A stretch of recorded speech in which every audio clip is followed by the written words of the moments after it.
పండసామి గురుదేవ జై గురు. గురు బ్రహ్మ గురు విష్ణు గురుదేవో మహేశ్వర గురు సాక్షాత్ పరబ్రహ్మ తస్మై శ్రీ గురవే నమః.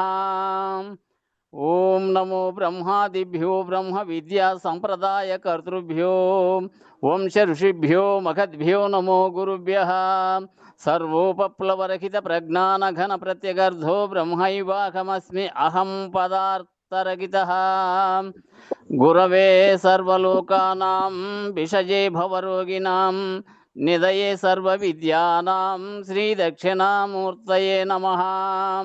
బృహద్వాసిష్ట సిద్ధాంతం పూర్ణబోధోపదేశికా వెంకటేశ్వర యోగేంద్రం సద్గురుభ్యో నమో నమః. ఆత్మానాత్మమతీతమనిశం కేవలాత్మోపదేశికా వేముల రామయార్య యోగేంద్రం సద్గురుభ్యో నమో నమః. క్షరాక్షరమతీతంచ అచల పూర్ణోపదేశికా శ్రీ పూర్ణానంద పుల్లయార్య సద్గురుభ్యో నమో నమః.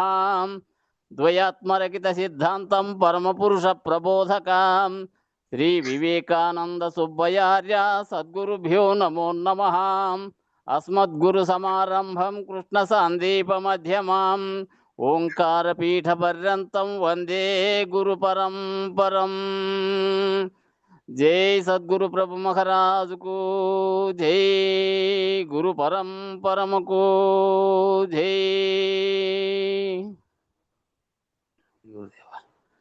మేలుకొలుపు రచన శ్రీ శ్రీ పోలోజు వీరయాచారి గారు.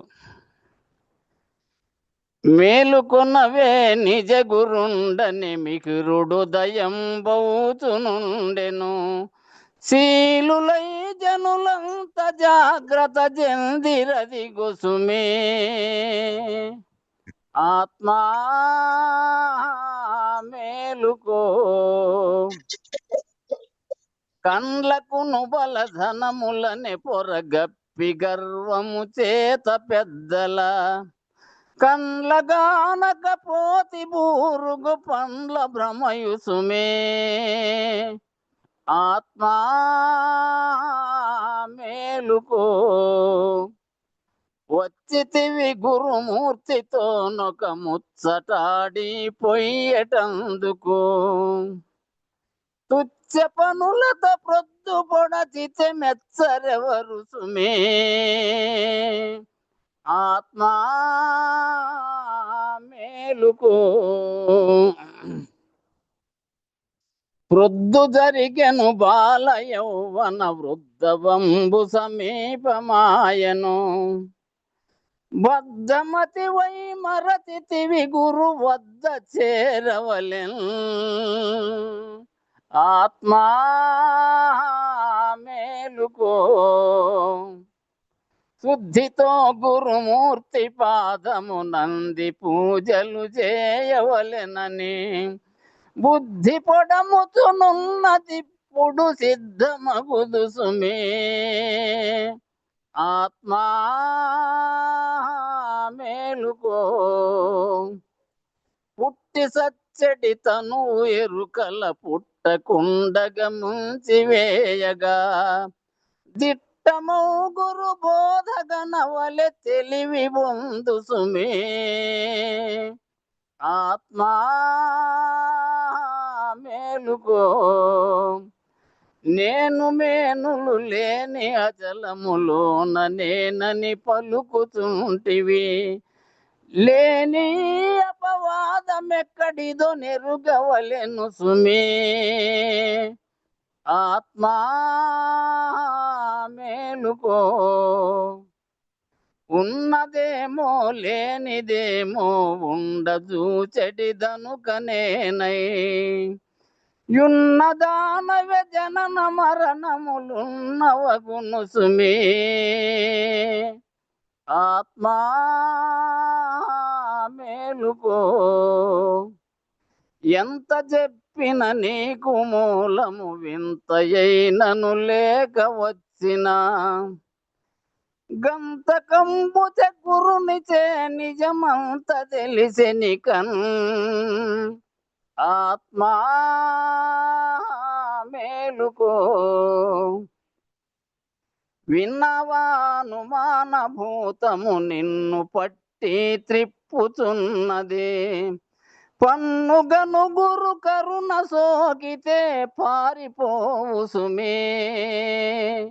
ఆత్మా మేలుకో, తన్నెరుంగని వివిధ విద్యలు ఎన్నియో నేర్చితివి గాని, ఒకటన్న నిలువగా అడవిగాంచిన వెన్నెలాయసుమే.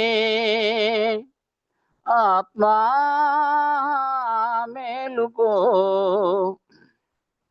పుట్టితివి స్వకృత స్వబుద్ధిగా పట్టితివి గురుమూర్తి శరణము. పట్టు విడువక పోతివా నీ కష్టములు తొలగు. ఆత్మా మేలుకో, వాద భేదము లేక నిరతము ద్వాదశాక్షరి తరచుచుంటివా. లేదు జన్మము మళ్ళీ ఇక గురు బోధ తెలియు సుమే. ఆత్మా మేలుకో, షోడశాక్షరి మంత్రమెప్పుడు చూడు గురు తెరిగే శరీరము. తోడ బ్రహ్మ భ్రాంతి నెటినా వాడమునిగే సుమే. ఆత్మా మేలుకో, అందమగు పొన్నాల రాజాయార్య చరణము పూజ జలిపి, బంధముక్తులు లేని బోధను పొందవలెను సుమే. ఆత్మా మేలుకో, కలలు నెక్కడ లేక వచ్చిన కలిమియే అని వీరాచారికి తెలిపినాడట మాటి మాటికి తెలివి పొందు సుమే. ఆత్మా మేలుకో, మేలుకొనవే నిజ గురుండని మిహిరుడు దయం బౌతునుండెను. శీలులై జనులంత జాగ్రత్త చెందిరది గుసుమే. ఆత్మా మేలుకో. జై సద్గురు ప్రభు మహారాజుకు జై, గురు పరంపరముకు జై. జై గురుదేవ. జై గురు. ఇది ఈ మేల్కొల్పు రాసినటువంటి ఆయనే ఈ పూజా విధానం రాశాడు, ఓలోజి వీరాచార్య. రెండవ దరువు అట్లా చెప్పండి స్వామి. మరి రెండవ దరువు బూరక్కాయ వచ్చింది.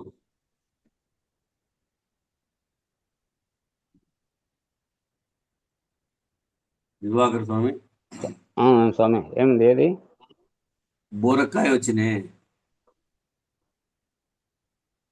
బోరగా బూరగకాయ విషయం వచ్చింది రెండో దరువులోనే వచ్చింది. రెండో చరణం వచ్చింది. రెండో చరణంలోనే అది అనండి స్వామి అట్లా. మళ్ళానా? అదే రెండో చరణం ఒకటే. అది అటు మూసేత్తనే అంతే. ఈ బూరకాయ విషయం ఏమంటే, అడవిలో బూరగ చెట్టు ఉంటుందంట. అవులే. ఆ బూరగ చెట్టు ఎర్రగా పండ్లు కాస్తుందంట బాగా. దాన్ని చూసి చిలుకలు ఆడే కాసుకొని ఉంటాయంట. ఇన్ని కాయలు కాసింది ఈ చెట్టు, కొమ్మకు కాసింటుంది, రెమ్మకు కాసింటుంది ఆ చెట్టు. అది ఎర్రగా అవి మాగే వరకు ఈడుంటే ఇంకా మాకు జీవితంతో గడిచిపోయేటట్టుగా ఉంది, ఈ చెట్టు కాడే కాసుకొని ఉంటాయంట. అవి బాగా ఎర్రగా మాగి పండైన తర్వాత పోయి కాయ మీద మూతితో తిందామని చెప్పి పొడుస్తాయంట. పొడుస్తానే అది పట్టని పగిలి అంత ధూళంతా దాంట్లో ధూళి మాత్రమే ఉంటుంది, ఏమి పదార్థం ఉండదు. ఆ ధూళంతా బర్రని గాలికి ఎగిరిపోయిందంట.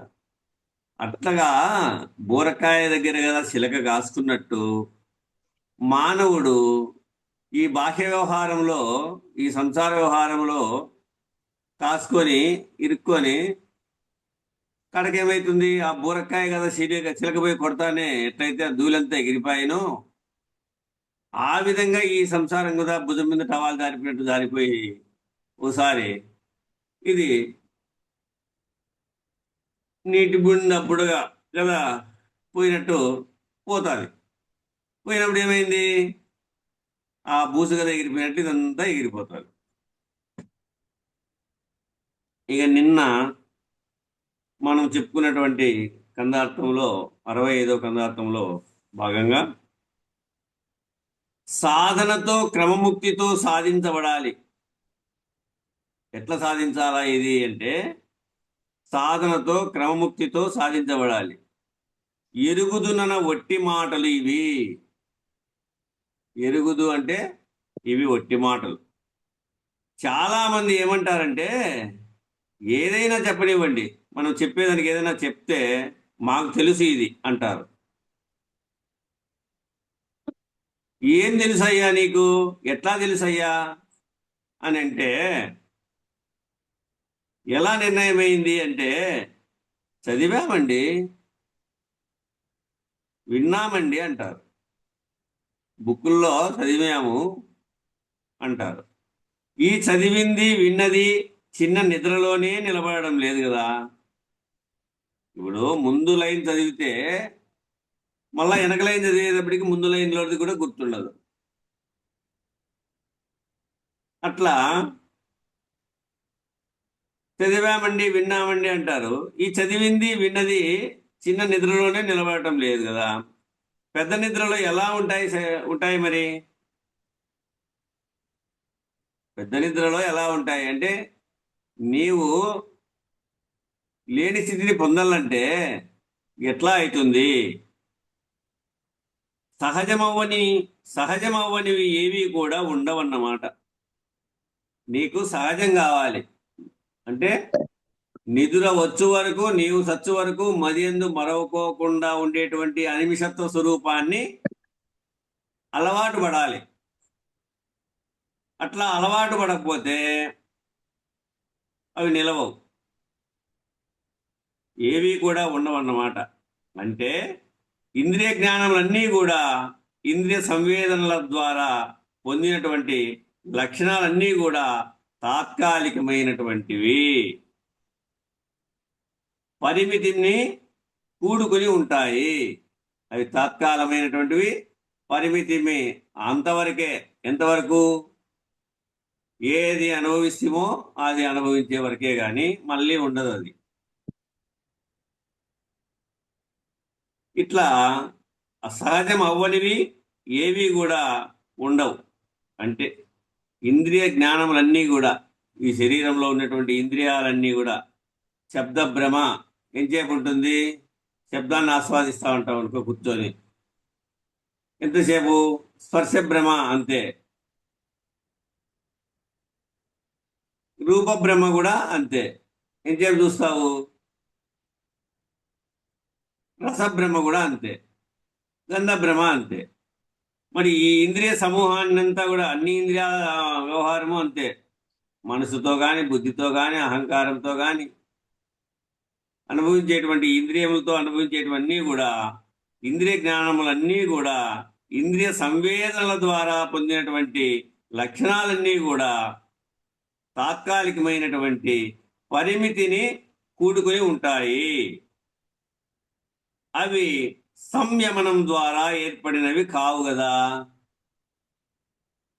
నీకు అనుభవరూపంగా ఉండేటువంటివి అయితే కావు కదా అవి. అవి సంయమనం ద్వారా ఏర్పడినవి కావు. కాబట్టి ప్రతి ఒక్కరూ మొదట ఆత్మ సంయమ యోగాన్ని అభ్యసించి తర్వాత జ్ఞాన విజ్ఞాన యోగం ద్వారా జీవించి, ఎట్లా జీవించాలి, జ్ఞాన విజ్ఞానం ద్వారా జీవించి అక్షర పరబ్రహ్మ నిర్ణయాన్ని పొంది పురుషోత్తమ ప్రాప్తిని పొందాలి. ఆ విధంగా క్రమేపి. అందుకనే భగవద్గీత ఆ క్రమంలోనే చెప్పింది మనకు. సాధకులందరూ తప్పక మొట్టమొదట ఆత్మ సంయోగ యోగము, ఆత్మ సంయమ యోగం, ఆ తదుపరి తగుపాటి గురువును ఆశ్రయించి జ్ఞాన విజ్ఞాన యోగాన్ని, ఆత్మ సంయమ యోగం అయిన తర్వాత ఏం జరగాలి? తగుపాటి గురువును ఆశ్రయించాలి. ఆ తగుపాటి గురువును ఆశ్రయించి జ్ఞాన విజ్ఞాన యోగాన్ని విచారణ చేసి బోధగా పొంది అక్షర పరబ్రహ్మం అనేటువంటి నిర్ణయాన్ని పొంది తదుపరి పురుషోత్తమ ప్రాప్తిని అందుకోవాలి. ఇది వరుస క్రమం. అలా గనక తెలుసుకుంటేనే అది సాధ్యమయ్యేది. ఈ వరుస క్రమంగా తెలుసుకుంటేనే అది సాధ్యమవుతుంది. అలా తెలుసుకోకుండా, అలా జీవించకుండా, అలా నిర్ణయం కాకోకుండా తెలుసన్నవన్నీ వింతలు. ఎందుకు? అందుకే ఈ మాట అన్నాడు, ఎరుగుతున్న వట్టి మాటలు ఇవి, అవన్నీ వింతలు. అట్లా వట్టి మాటలు చెప్పుకునేటువంటి వానికి, వట్టి చదువులు చదువుకునేటువంటి వానికి, అనుభవపూర్వకంగా సహజ స్థితిని పొందనటువంటి వానికి తప్పదు వానికి రాకపోక. అట్టి వారికి తప్పదు వానికి రాకపోక. 8 శరీరాలలో ఉన్నటువంటి ఏ వ్యవహారమైనా చూడండి, పిండాణ తనువులు 4, బ్రహ్మాండ తనువులు 4. విరాట్, హిరణ్యగర్భ, అవ్యాకృత, పరమాత్మ, బ్రహ్మాండ తనువులు. విశ్వడు, తైజసుడు, ప్రాజ్ఞుడు, ప్రత్యేగాత్మ, పిండాండ తనువులు. ఇవి 4, అవి 8. అవి 4, 8 తనువులు కూడా ఈ అష్టతనువులు. 8 శరీరాలలో ఉన్నటువంటి ఏ వ్యవహారమైనా అది ఆయా శరీరాంతర్గతమై ఉన్నటువంటి ఉనికిని పట్టుకొని ఉంటుంది. ఆ ఉనికి ఉన్నంత వరకు వ్యవహారం తప్పటం లేదు. ఏ శరీరంలో ఉంటే చూడండి, విశ్వడేమి జాగ్రత్త అవస్థలో స్థూల శరీరంతో 24 ఇంద్రియాలు కట్టుకొని వ్యవహారం చేస్తుంటాడు. తైజసుడు సూక్ష్మ శరీరంతో స్వప్నావస్థను ఏర్పాటు చేసుకొని 17 ఇంద్రియాలతో వ్యవహారం చేస్తూ ఉంటాడు. ప్రాజ్ఞుడు కారణ శరీరముతో సుషుప్తావస్థను ఏర్పాటు చేసుకొని ఎట్టి ఇంద్రియ సమూహము లేకుండా సుషుప్తావస్థలో ఉంటాడు. ఇక ప్రత్యేగాత్మ ఈ మూడింటిని మారి మారి అనుభవ రూపంలో ఏర్పాటు చేసుకొని ఉంటుంది. ఇట్లా వాటి ఆ ఉనికి ఉన్నంత వరకు వ్యవహారం తప్పటం లేదు. వ్యవహారం తప్పనంత వరకు కర్మ తప్పటము లేదు. కర్మ తప్పనంత వరకు ఫలము తప్పటం లేదు. కర్త ఉన్నంత వరకు ఇదంతా ఉన్నట్లు కనబడుతుంది. ఎవరు కర్త? ఆ ప్రత్యేగాత్మ, జీవుడికి, ఈశ్వరుడికి, పరమాత్మ. అట్లా ఆ 4 శరీరాల్లోనూ ఉన్నప్పుడు 4 శరీరాలు, బ్రహ్మాండ శరీరాలు 4 పట్టుకొని అది అనుభవిస్తూ ఉంది. పిండాండ శరీరంలో ఈ 4 పట్టుకొని ఇది అనుభవిస్తూ ఉంది. ఇట్లా ఇప్పుడు కర్త ఉన్నంత వరకు ఇదంతా ఉన్నట్లు కనబడతా ఉంది. కర్తృత్వరహిత కర్మాచరణతో ప్రారంభమైనటువంటి నిష్కామ కర్మ, ఆ తదుపరి నిర్వాణం. చూడండి, ఇక్కడ ఏం కావాలి? కర్తృత్వరహిత కర్మాచరణతో ప్రారంభమై ఉండాలి. చేయి పని చేయొద్దని చెప్పలే. వ్యవహారంలో ఉండు, భార్య, పిల్లలు, సంసారము, తర్వాత మిత్ర బృందము, బంధుత్వ బృందము అన్నీ ఉండని, అన్నిటి యందు వ్యవహరించి చెయ్యి. కానీ అంటని స్థితి.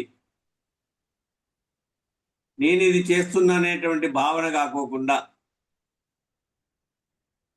నేను ఇది నడిపిస్తున్నాను అనేటువంటి భావన కాకోకుండా, నా వల్లనే ఇదంతా అయింది అనేటువంటి భావన కాకోకుండా చేయగలగాలి. అది కర్తృత్వరహిత కర్మాచరణ. నువ్వు చేసేటువంటి కర్మ అంతా కూడా నేను చేస్తున్నా అంటే కర్తృత్వంతో నేను చేస్తున్నా అనేటువంటి భావన కాకుండా కర్తృత్వం లేని స్థితి.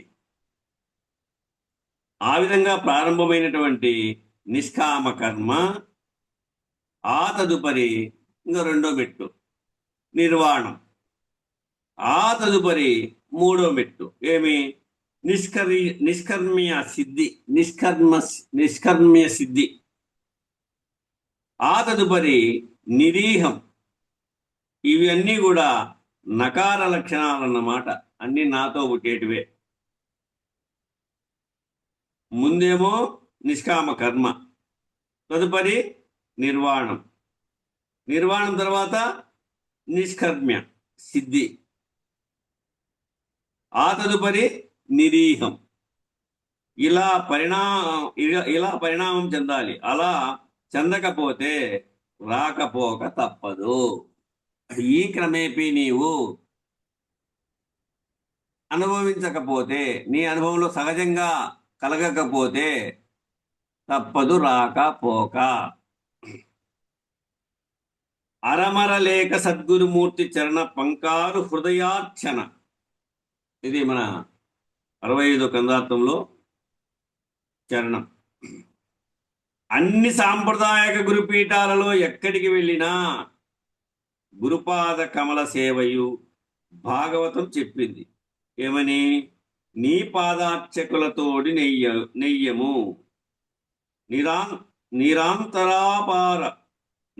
నిరంతరాపార భూతదయము నాకు దయచేయగదే శ్రీ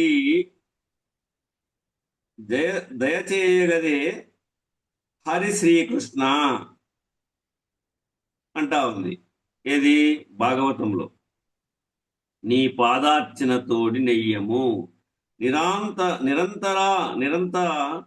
నిరంతరా పారాయణం భూతదయము నాకు దయచేయగదే. నిరంతరము నేను పారాయణం చేసుకునేదానికి నాకు ఆ భూతములు సహకరించవలసిందిగా కోరుతున్నాను. నాకు దయచేయగదే హరి శ్రీకృష్ణ. కాబట్టి ఆ పదకమలములు చాలా విశేషమైనవి. ఈ పదకమలములు చాలా విశేషమైనవి. గురుపాదుకా స్తోత్రం ప్రతి ఒక్కరూ ధారణ చేయాలి. గురుపాదుకా స్తోత్రము అని ఇవి ఇక్కడ మనము సమాధి చుట్టూ తిరిగినప్పుడు చెప్పుకుంటా ఉంటాం. చూడండి, సమాధి ప్రదక్షిణ చేసేటప్పుడు చెప్పుకుంటా ఉంటాం. మీకు గుర్తు చేస్తున్నాను, అక్కడే చెప్పుకోవాలని కాదు, నిత్యము ఇది పారాయణ చేసుకోమని చెప్తున్నాడు. ప్రాతకాలంలో ఆ గురుపాదుకా స్తోత్రాన్ని బాగా అనుసంధానం చేసి శరణాగత స్థితిని పొందాలి. ఎన్నోసార్లు మనకు కుప్పం వెంకటేష్ గారు ప్రార్థన చేసేటప్పుడు కూడా ఈ గురుపాదుకా స్తోత్రాన్ని తెలియవచ్చారు. శుక్రవారం కానీ ఆదివారం కానీ ఎప్పుడన్నా ఈ క్లాసులో మీరు ఓపెన్ చేసుకుని వింటే మళ్ళీ వెనకటికి రికార్డ్ అయ్యి వచ్చేటివి, అది తెలుస్తుంది ఎప్పుడో ఒకసారి. అనుసంధానం చేసి శరణాగత స్థితిని పొందాలి. అలా పొందడం వలన 2 లక్షణాలు నీలో వస్తాయి. ఏమిటంటే సరైనటువంటి జ్ఞాన మార్గం మెరిగినటువంటి జ్ఞానయోగ మార్గంలో ఎవరైతే నిష్ణాతులైనటువంటి వారుంటారో వాళ్ళు నీకు జ్ఞాన విజ్ఞాన యోగాన్ని అనుగ్రహిస్తారు. ఎట్టివారు దగ్గర మనం శరణాగతి కావాలి? అనుసంధానం చేసి శరణాగత స్థితిని పొందాలి. అలా పొందడం వలన 2 లక్షణాలు నీలో వస్తాయి. ఏమిటంటే సరైనటువంటి జ్ఞాన మార్గం వస్తుంది, మెరుగైనటువంటి జ్ఞాన యోగ మార్గంలో కూడా ఎవరైతే నిష్ణాతులైనటువంటి వారు ఉంటారో వాళ్ళు నీకు జ్ఞాన విజ్ఞాన యోగాన్ని, ఆ జ్ఞాన విషయాన్ని విజ్ఞాన విషయాన్ని అనుగ్రహిస్తారు. అది గురువును ఆశ్రయిస్తే నీకు కలిగే లాభం. ఏమండి, గురువు దగ్గరికి పోవడం వల్ల మాకేం లాభం అండి?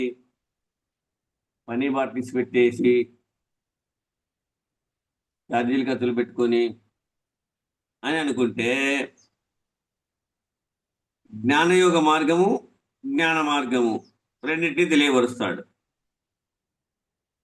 అటువంటి వారిని ఆశ్రయిస్తే నీకు జ్ఞాన విజ్ఞాన యోగాన్ని అనుగ్రహిస్తాడు. అది గురువును ఆశ్రయిస్తే నీకు కలిగేటువంటి లాభం. ఏ క్షేత్రానికి వెళ్ళినా, ఏ గుడికి వెళ్ళినా అవన్నీ పాఠశాలలు. ఏ గుడికన్నా వెళ్ళు, ఏ క్షేత్రానికన్నా వెళ్ళు, అవన్నీ పాఠశాలలు. అంటే బడులు, పిల్లలకు చదువు చెప్పేటువంటి బడి ఉంటుంది కదా, అటువంటి బడి స్కూళ్ళు అవి.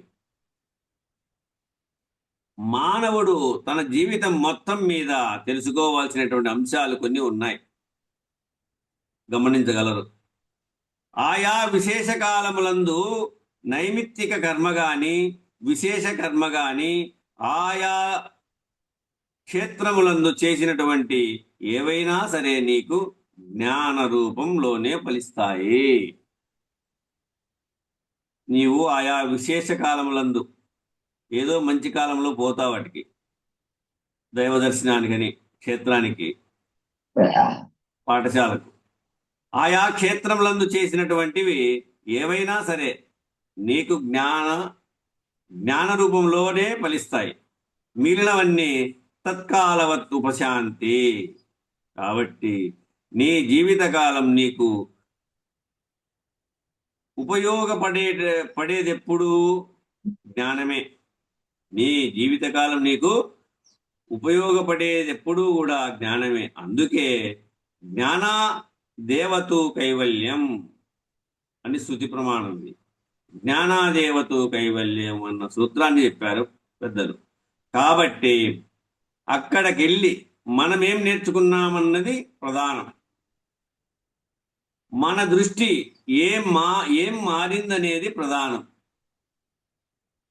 ఆ క్షేత్రానికి పోతే అక్కడికి వెళ్ళి మనము ఏం నేర్చుకున్నామనేది ప్రధానం. మన దృష్టి ఏం మారిందనేది ప్రధానం. మనలో జీవభావం పోయి ఆత్మభావంలో ఎంత నిలకడ వచ్చిందనేది ప్రధానం. అందుకే అక్కడ చూసి తెలుసుకోవచ్చు. నువ్వు ఏ గుడి కన్నా పో, పురాతన కాలంలో నిర్మాణం చేసినటువంటి దేవాలయాలకు పోతే పోకూడదనేది కాదు, ఓ చూడు. ఎక్కడైతే నువ్వు గురువు ద్వారా విచారణ చేసావు కాబట్టి ఇప్పుడు చూస్తే నీకు నీ భావనా రూపంలోకి చూస్తే తెలియబడతా ఉంటుంది. ఈ విధంగా ఊహించి వీళ్ళు ఈ విధంగా నిర్మాణం చేశారు అని మనకు తెలియబడుతుంది. ఇప్పుడు నువ్వు త్రివేణి సంగమానికి వెళ్ళినా, కాశీ దర్శనం చేసినా, కేదార్నాథ్ దర్శనం చేసినా, ద్వాదశ జ్యోతిర్లింగాలు చూసినా, లేక తిరుమల వెళ్ళినా, అనంత పద్మనాభ స్వామిని దర్శించినా, నేపాల్లో కాఠ్మాండులో ఉన్నటువంటి పశుపతినాథుని దర్శించినా, శయన విష్ణుమూర్తిని దర్శించినా నీలో వచ్చిన మార్పు అత్యంత ప్రధానం. ఇవి ఏవైనా చూడు, నువ్వు ఏ దేవాలయానికైనా పో, అవి చూసి తెలుసుకోవడం. గురువుగారి దగ్గరికి పోతే, ఆశ్రమాలకు పోతే చెప్పితే తెలుసుకోవడం, విని తెలుసుకోవడం. ఇట్లా నేపాల్లో కాఠ్మాండులో ఉన్నటువంటి పశుపతినాథుని దర్శించిన, శయన విష్ణుమూర్తిని దర్శించిన నీలో వచ్చినటువంటి మార్పు అత్యంత ప్రధానం. నువ్వు చూసి ఏమి తెలుసుకుంటివి? విష్ణుమూర్తిని దర్శించిన నీలో వచ్చిన మార్పు అత్యంత ప్రధానం. దివ్యత్వం, ఆ జీవత్వం నుంచి ఆ దివ్యత్వానికి, ఆ దివ్యత్వం నుంచి బ్రహ్మమనేటటువంటి స్థితికి ఎదిగేటటువంటి క్రమంలో ఇవన్నీ ఏర్పడ్డాయి. ఆ దిశగా నువ్వు ఎదిగితేనే అది నీ ముక్తికి హేతువైతుంది.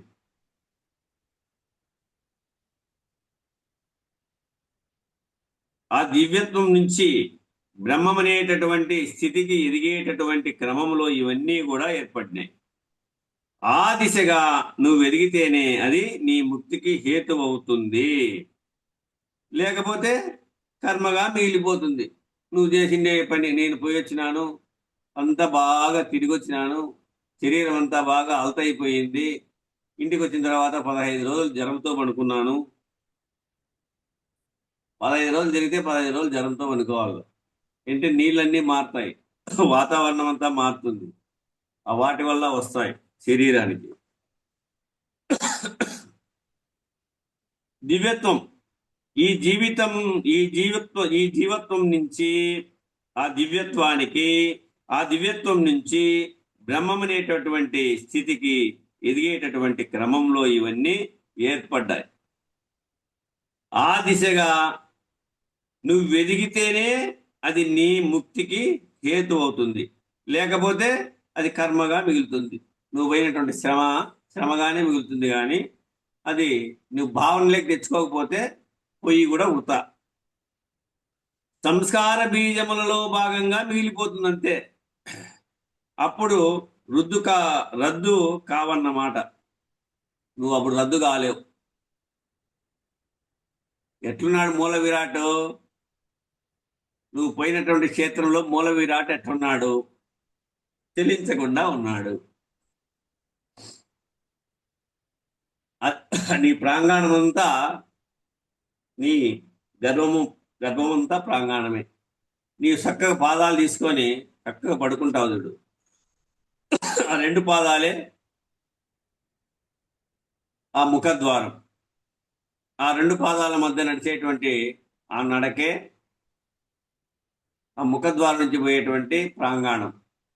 అక్కడికి లోపలికి పోయిన తర్వాత నీ కడుపు అంతా ఆ కాంపౌండ్, గుడి చుట్టూ ఉండేటువంటి కాంపౌండ్.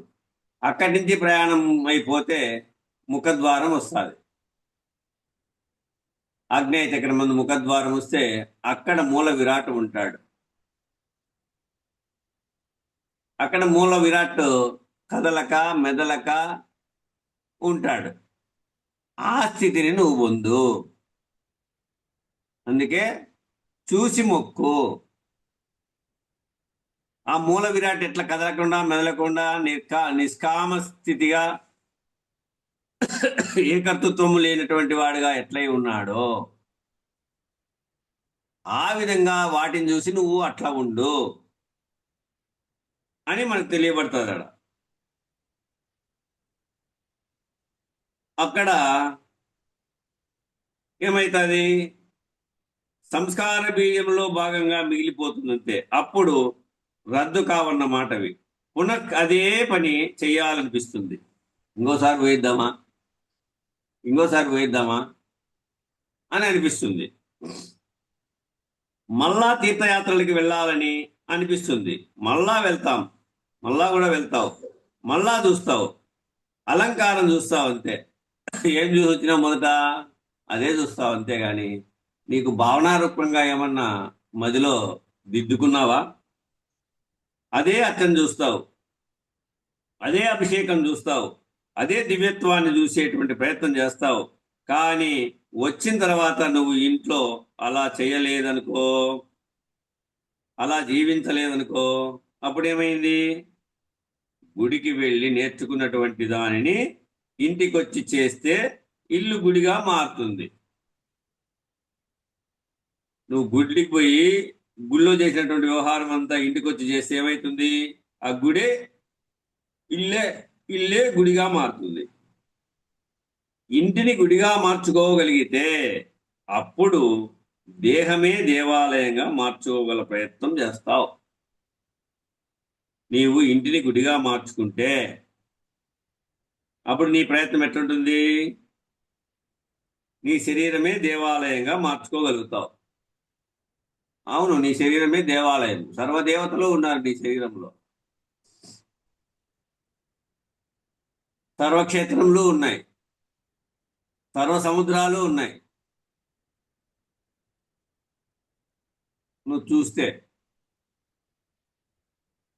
సర్వక్షేత్రములు ఉన్నాయి, సర్వ సముద్రాలు ఉన్నాయి, సర్వదేవతలు ఉన్నారు. అందుకు దేహమే దేవాలయంగా మార్చుకోగల ప్రయత్నం చేస్తావు. కనుగొని చూడ దేహియే దేవుడు అన్నారు. కనుగొని చూడ దేహియే దేవుడు. సత్యసాయి బాబా అన్నారు ఈ మాట. కనుగొని చూడ దేహియే దేవుడు అన్నారు సత్యసాయి. కనుగొని చూస్తే దేహియే దేవుడు. నువ్వు కనుగొని చూస్తే ఈ దేహియే దేవుడు. కాబట్టి జీవో బ్రహ్మైవ నాపరః, ఈ శృతివాక్యం. జీవో బ్రహ్మైవ నాపరః అనేటటువంటి జ్ఞాన నిర్ణయానికి మానవుడు తప్పక చేరాలి. సద్గురువుల ప్రబోధంతా ఇదే. కేవలం తీర్థ ప్రసాదాలకి, అలంకార అర్చనలకు పరిమితం కావద్దని పెద్దలు నిర్ణయించారు. చెప్పినటువంటి సూత్రం అన్నమాట. అలా గనక పరిమితమైతే తప్పదు వారికి రాకపోక. కాబట్టి సచ్చిష్యులైనటువంటి వారు గురువును ఆశ్రయించి అరమరలేక, ఇది చాలా ముఖ్యమైందండి, గురువును ఆశ్రయించిన తర్వాత అరమర లేకోకుండా, అరమర లేక ఉండడన్నమాట. అరమర లేకోకుండా ఉండడు అంటే రహస్యంగా ఉంటాడు. మానవుడితో వచ్చిన పెద్ద చిక్కు ఇదే. మానవుడితో వచ్చినటువంటి పెద్ద చిక్కు ఇదే. అసలు వాడికి తెలిసిందే 10%, 90% అసలు వాడికి తెలియదు. కరెక్టే కదా? వాడికి తెలిసిందేదే 10%, 90% అసలు తెలియదు. వాడి లోపల ఉన్నటువంటి చిత్తరూపంలో ఉన్నటువంటి వాసనా బలం కానీ, సంస్కార బలం కానీ సమయం వచ్చినప్పుడు అది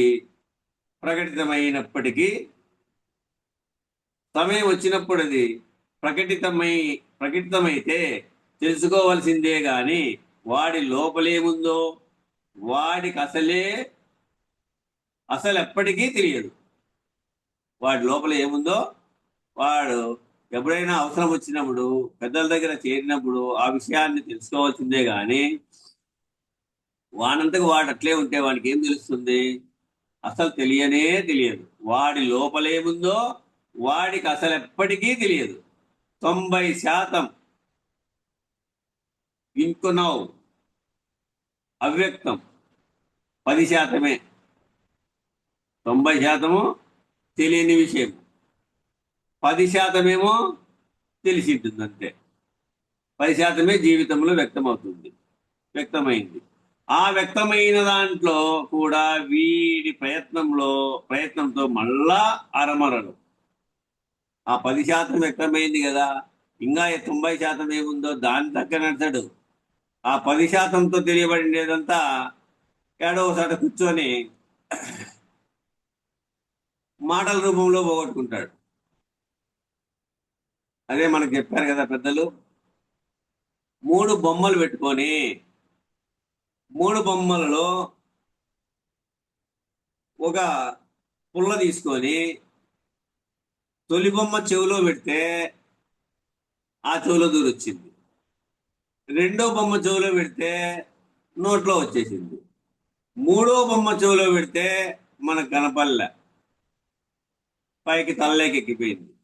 మరి ఏ బొమ్మ ప్రధానమైంది అంటే మనకు మూడో బొమ్మ. నువ్వు చెవితో విన్నది తలకాయలకు చేర్చుకోవాలి కానీ ఈ చెవితో విని ఆ చెవితో విడిచిపెట్టడము, ఈ చెవితో విని బయట పోయి వాగడము ప్రయోజనంలే.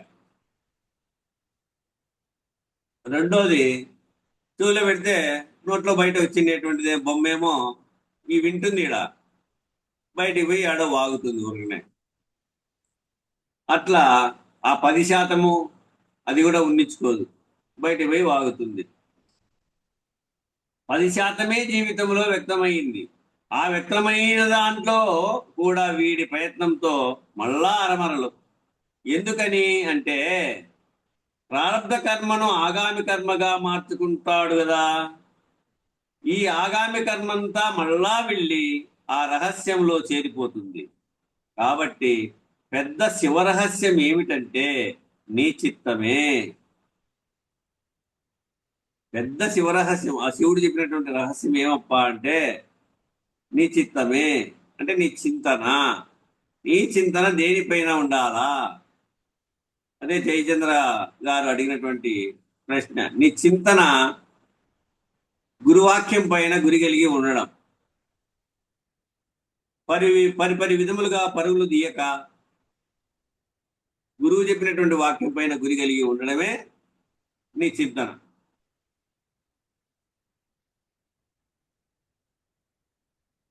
నీ చిత్తం, నీ చిత్తమే అరమరలు లేకుండా ఉండడన్నమాట.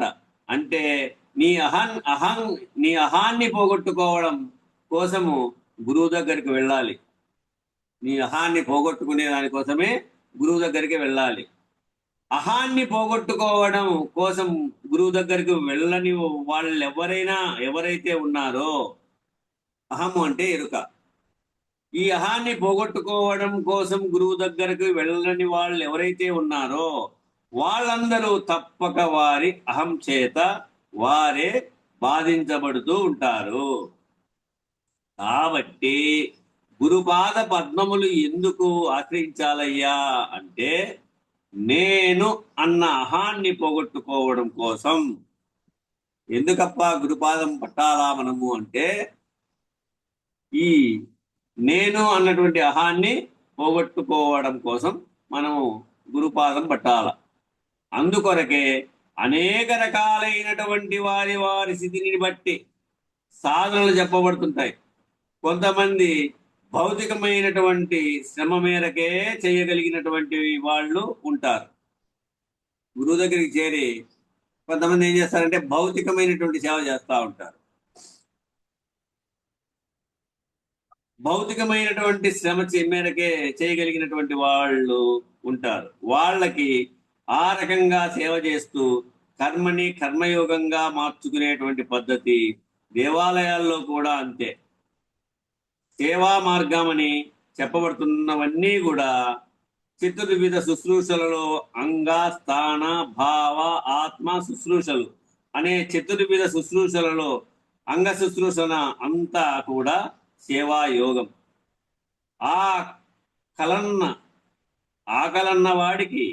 ఆకలన్న వాడికి అన్నం పెట్టు, వస్త్రం లేని వాడికి వస్త్రం ఇవ్వు, ఆరోగ్యం లేని వాడికి సహాయం చెయ్యి. ఈ రకంగా ఏ రూపంలో భౌతికంగా సహాయం చేసినా అదంతా అంగ శుశ్రూష అవుతుంది. మరి శుశ్రూష ఎప్పుడవుతుంది అంటే నేను చేస్తున్నాననేటువంటి కర్తృత్వ అభిమానాన్ని పోగొట్టుకుంటేనే. ఇవన్నీ సేవ చేసినా కూడా నేను చేస్తున్నాననేటువంటి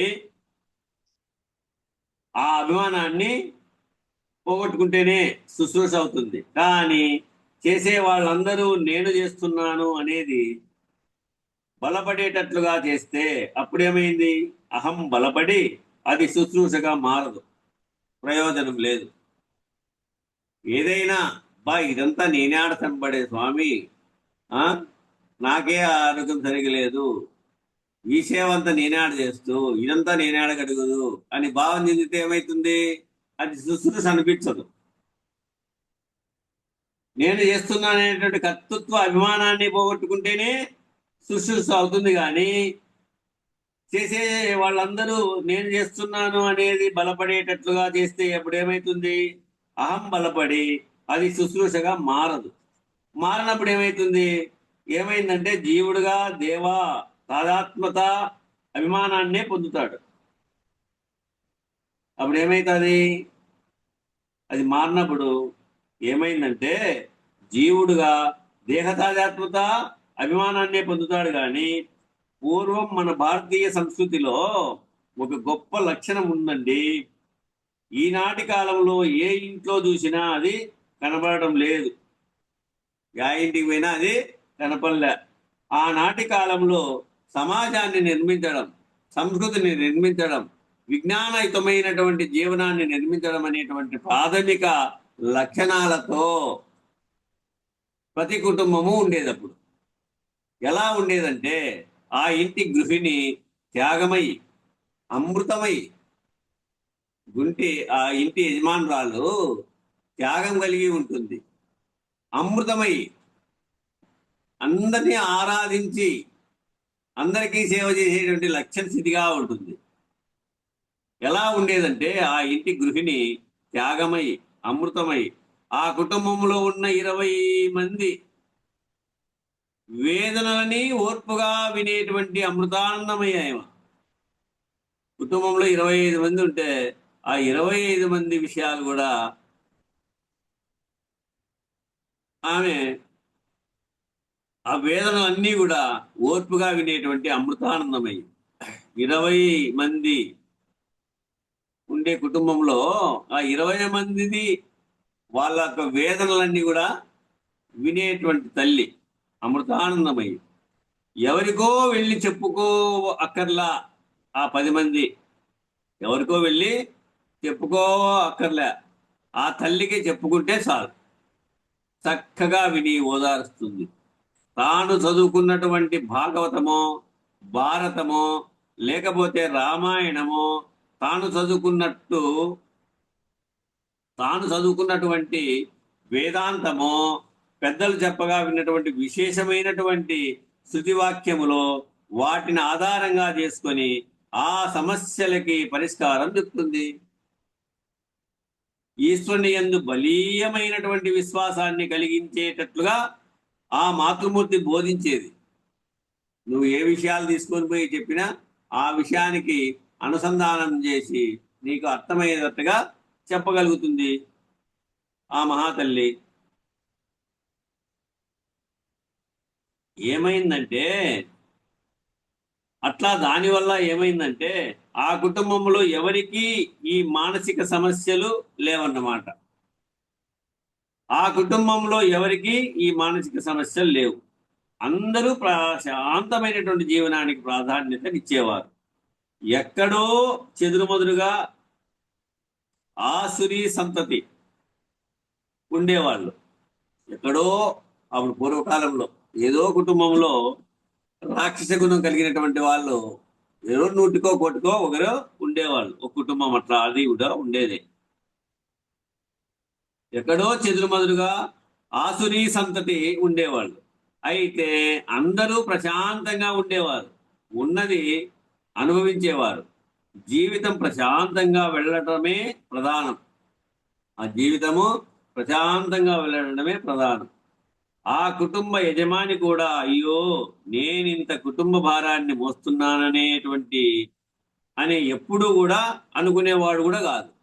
కుటుంబ యజమాని కూడా ఇంత కుటుంబాన్ని నేను మోస్తున్నాననేటువంటి భావన ఎన్నడూ కూడా ఆయనకు భావంలో కూడా తోచేది కాదు. అప్పుడు ఇప్పుడంతా నేనే చేస్తున్నాను, నేనే వెళ్ళబుచ్చుతున్నాను, నేను చేయగానే ఇదంతా జరుగుతా ఉంది అనేటువంటి భావనలో ఎవరికి వారు అత్త ఉండకూడదు, మామ ఉండకూడదు. పాప పెళ్లి చేసుకోవాలనుకుంటే అత్త మామ ఉండకూడదు. ఏకాంతంగా సిటీలో ఎవడో ఉండాల, వ్యవసాయం ఉండకూడదు. ఇట్లా ఇట్లా ఉన్నారు ఇప్పుడు.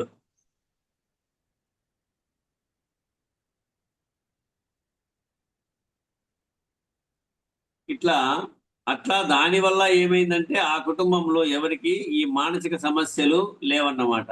అందరూ ప్రశాంతమైన జీవనానికే ప్రాధాన్యత ఇచ్చేవారు.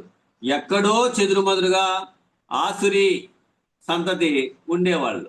అయితే అందరూ ప్రశాంతంగాను కూడా అట్లా ఉన్నా కూడా అందరూ ప్రశాంతంగా ఉండేవారు, ఉన్నది అనుభవించేవారు. జీవితం ప్రశాంతంగా వెళ్ళటమే ప్రధానమని అనుకునేవాళ్ళు. ఆ కుటుంబ యజమాని కూడా అయ్యో నేనింత కుటుంబ భారాన్ని అంతా మోస్తున్నానని అని ఎప్పుడు కూడా అనుకునేవాడు కాదు. ఈశ్వరానుగ్రహం, ఇంతమంది పిల్లలు కలిగారు, ఇంతమందితో కలిసి జీవించేటువంటి అవకాశం నాకు ఈశ్వరుడు ఇచ్చాడు అని పొంగిపోయేటటువంటి వాడు. ఇదంతా ఈశ్వరుడు ఇచ్చినటువంటి ఈశ్వరేచ్ఛ అని భావన చెంది ఉండేవాడు. ఈశ్వరానుగ్రహానికి ఈనాడు ఒక్కడే పిల్లాడిని కంటున్నారు. ఒక్కడే ఒక్కడనే పిల్లాడిని కంటున్నారు, అయినా కుంగిపోతున్నారు. కారణం సరైనటువంటి పునాది లేకపోవడం, నేను అనేటువంటి అహం బలపడిపోవడం, మలిన ఎరుక గట్టిపడిపోవడం, దేహతాదాత్మత బలం పెరిగిపోవడం, 3 గుణాల ప్రాబల్యం పెరిగిపోవడం, మాలిన్యం పెరిగిపోవడం. కాబట్టి మరి ఇట్లా జీవించే జీవితంలో సూటిగా అందుకే చెప్తున్నారు, తప్పదు వానికి ఇక రాకపోక. మేము 103 జయంతికి కృష్ణమూర్తన్న నేను పత్రికలు మంచికి పోతే ఏ ఇంట్లో చూసినా ఇద్దరే. ఆ పిల్లలు ఎక్కడ ఉంటారో తెలీదు, లేదా కొందరింట్లో జతగిన తక్కువైంటే ఒకరే, ఒక్కొక్కరే. ఏ ఇంట్లో చూసినా ఒక్కొక్కరే. మిగతా పిల్లలంతా బయట ఎక్కడో ఉంటారు. కుటుంబం అంతా కూడా అత్త మామ, కోడళ్ళు, పిల్లలు, మనవళ్ళు, మనవరాళ్ళు అనేటువంటి కుటుంబము సెలవుల్లో అయినా కానీ కనపల్లె. ఉమ్మడిగా సెలవుల్లో అయినా కానీ అబ్బలే వాళ్ళకు లేరు. ఎక్కడ పోయినా ఇద్దరే ఉన్నారు, లేదా ఒక్కరొక్కరే ఉన్నారు. వాడు మళ్ళా మళ్ళా పుట్టాల్సిందే, తప్పదు వానికి ఇక రాకపోక. ఈ 70 కోట్ల సంవత్సరాలలో పుట్టాడు, ఇప్పటికీ ఎన్నో సార్లు ఇప్పుడే కనుగొన్నారట. భారతదేశంలో అత్యంత పురాతనమైనటువంటి జీవజాలము యొక్క శిథిలాలను కనుగొన్నారట. అది 70 కోట్ల సంవత్సరాల క్రితం. అంటే 70 కోట్ల సంవత్సరాల క్రితమే మానవ అవశేషాల జీవులు ఉన్నారన్నమాట భారతదేశంలో. మరి అప్పటి నుంచి ఇప్పటికి ఎన్నిసార్లు పుట్టి పోయి ఉంటాం. అయినా మనకింకా పుట్టాలి పోవాలి అనే దాంట్లో కాంక్ష తీరలే.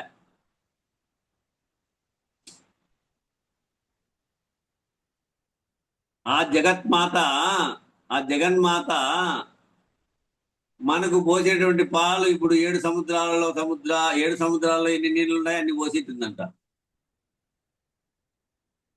ఎవరో సామెతగా చెప్తే విన్నా ఈ మాట. ఈ 7 సముద్రాల నీళ్లు ఎన్ని ఉన్నాయో అన్ని పోసేట్టుందంట పాలు తల్లి మనకు, ఆ జగన్మాత.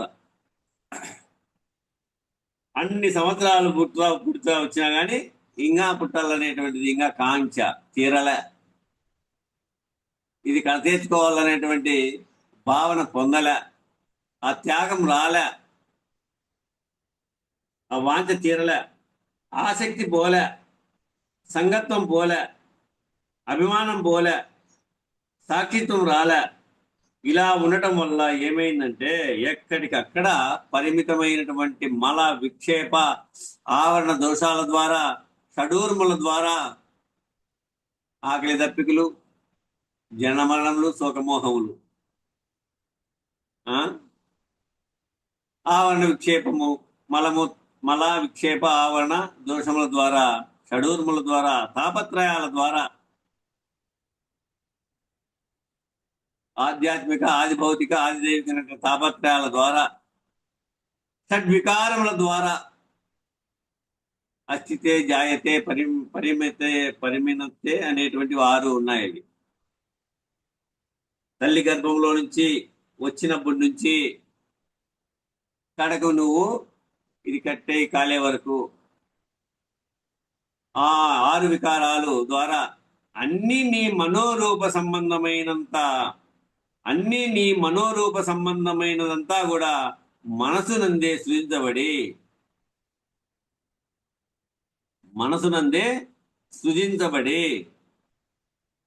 మనసునందే అనుభవించబడి, మనసే వగచి వేదన చెంది, అంత పరుల చేతనే నాకు వేదనలు లభించాయి. అంతటా ఉన్నటువంటి ఈశ్వరత్వాన్ని, ఆత్మతత్వాన్ని బ్రహ్మత్వాన్ని గుర్తించలేక, జ్ఞాన విజ్ఞాన యోగం లేక అక్షర పరబ్రహ్మ స్థితి కోల్పోయి ఈ కష్టాలన్నీ వాడి వల్ల నాకు ఏర్పడినప్ప, లేకపోతే నేను బాగుంటే, నేను చేసినటువంటి సేవకుని వాడు నేను చెప్పినటువంటి మాటకి వినింటే ఎంతో ఉందో ఉండి అనేటువంటి భావాన్ని పొందుతాడు. ఇప్పుడు వీడికి కాలం సరిపోయింది. ఇక్కడి నుంచి రేపు విచారిద్దాం. బోలో శ్రీ సద్గురు మహారాజ్కి జై, గురు పరంపరముకు జై. జై శ్రీ వెంకటాంబ సమేత శ్రీ పూర్ణానంద పులయారులకు జై. జై శ్రీ ఇందుగల గురు భక్త మండలికి జై. జై గురు. మంగళం చెప్పండి స్వామి. నిర్వికారాయ సకల నిత్య ముక్తిదాయకాయ నిర్గుణాయ నిర్మలాయ నిత్య మంగళం సగుణ నిర్గుణ రహితాయ సంకల్పవర్జితాయ సర్వసాక్షతీతునకు సత్యమంగళం సత్తు చిత్తు సమసిపాయ శత్రు సంహారణాయ ఒత్తిలేని దీపముని కిత్తు మంగళం చేష్టలన్నీ ఉడిగిపాయ చేసేదేమి లేకపాయ శేషమ్మ మనసు మీలో చేరే మంగళం పరిపూర్ణాయ సకల భవ్య దివ్య రూపాయ పరశురామాయ సీతారామ మంగళం నిర్వికారాయ సకల నిత్య ముక్తిదాయకాయ నిర్గుణాయ నిర్మలాయ నిత్య మంగళం మంగళం శ్రీ గురుదేవాయ మహనీయ గుణాత్మనే సర్వలోక శరణ్యాయ సాధురూపాయ మంగళం. జై సద్గురు ప్రభు మహారాజుకు జై. శ్రీ పూర్ణానంద పుల్లయార్య సద్గురు ప్రభు మహారాజుకు జై. శ్రీ వివేకానంద బండారు సుబ్బయార్య సద్గురు ప్రభు మహారాజుకు జై. గురు పరంపరముకు జై. గురు భక్త మండలికి జై. జై గురుదేవా. జై గురు. జై గురు. జై స్వామి. జై గురు స్వామి. జై గురు స్వామి. జై గురుదేవ స్వామి.